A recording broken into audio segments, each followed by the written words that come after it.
It's time for another Dice Tower review with Zee Garcia.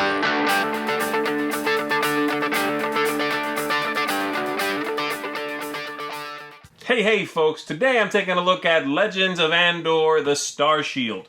This is an expansion to Legends of Andor, a cooperative fantasy game in which you are following some story which the game calls Legends and trying to accomplish something before the bad guys overwhelm you.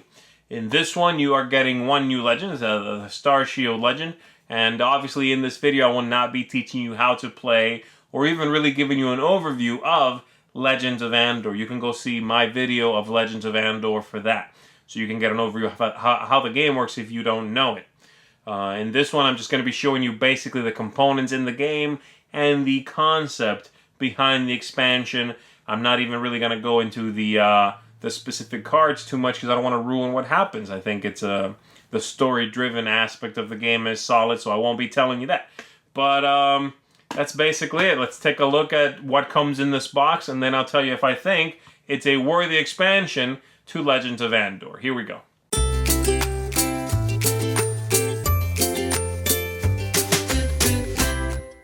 The main concept in this expansion is that a story is being told of this legend of old, and the story, no one quite remembers exactly how it went, is the idea.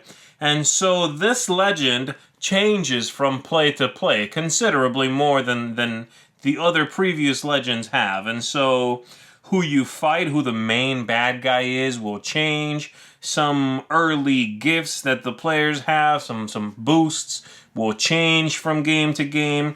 And so here at the beginning you have a little story. It shows you some of the components that come in the game, how to build together all of these very cool bits, which represent some of the main threads in the game. A little catapult, and then we have symbols of the one that came in the base game. This big tower, things like that. And so the idea is, let's put this away here for a minute. This is our deck of legend cards. So we have our A1, A2, A3, A4, a C, a G, and an N. But these are not all the cards that came in the game. We have many A2s. We have several A3s.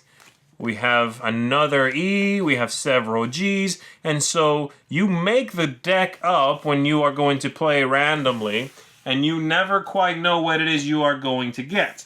At the beginning of the game as well, you are going to get some gifts here with these different tokens, and they are very powerful. These are amazing. They give you a lot. They make you feel powerful right at the beginning of the game. And so, but you don't get them all. You need to figure out what it is you start with. I really like that. It gives you some variability. But they are just great stuff. The Horned Falcon, for example, is one of them here.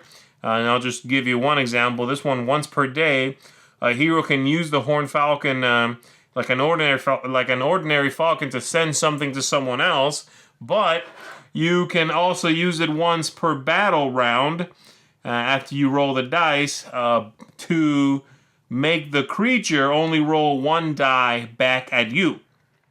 And then you flip the falcon over and it's used up. But that's a really powerful ability. So you can roll first and then maybe use it, or you got to know when to trigger it also. But very powerful stuff. And so we have here 4 things, all very strong, that you can start with some of them.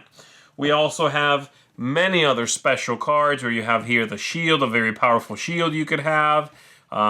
There are some wolves in the story that show up, and again, I don't want to tell you everything that happens, but because I do think it's very well told. The first time you play this legend, you are going to enjoy this story, especially if you like Andor, because it's very well done. And so we have the wolves here, and then based on some dice rolling, it depends on what it is you're actually going up against, you see. So it's not, from game to game, there's going to be a lot of variability in what it is you have to deal with, the main bad guy, threats throughout the game, things like that. The game includes a whole bunch of tokens here, and so let me show you some of those, which give you some, you have over here wolf tokens like this one here, and then the special things like the torch and the falcon, some new characters that you are going to have to deal with, some travelers, and there's mushroom tokens in there, these logs. There is a lot, and in fact, per game, you probably won't use half this stuff because it just doesn't come into play. You'll play the same legends many times to eventually see all of this, right? So here, Kraken token. First game I played, didn't come up. These logs didn't come up. And so I like that a lot. I like that you will not see everything right away, but multiple plays, you'll discover that when this legend is told, and this is the thematic tie-in, then it changes from telling to retelling, you see. And I really like that. I think it's a clever way to implement a lot of variability in a single legend. So thumbs up for that. So that's pretty much the basics. Again, I'm not going to ruin the story for you because I do think it's worth saving up and playing yourself. But I do think it's got a lot of clever twists and turns, and this and all these cards is basically what you get in the game. So that is the Star Shield expansion. So there's two ways of looking at this expansion, really. On the one hand, you are getting an expansion if you decide to buy this that has one legend for Legends of Andor, just one. And yeah, it's got some variability in there, but it's just one story, really, with some twists and turns. You're getting a handful of components, but it's not that much stuff, really. And so you need to know that going in, I think, because I do fear that people are going to go, ooh, an expansion to Legends of Andor, crack it open, and it's one legend. There's that. However, it's a really great legend, and the changes in it, the length of the legend, the twists and turns, the characters, that's all solid stuff. I mean, really good. I love this story and this legend, and the base game gave you some. This one is a worthy expansion. It's an expansion that I can see why they would package this alone. Now, again, perhaps you feel like that's not enough for a single box, and I do understand that. I do wish there was more in it, because I really like the game. I want to play more stuff. But having said that, I think they did a good job here giving you a neat everything. Neat tale, neat enemies, good rule book. Everything is well done in this expansion. And I, for one, am happy that the game is getting some expansions and some support because it hadn't been. And this game has been out for some time, has existed at least for some time.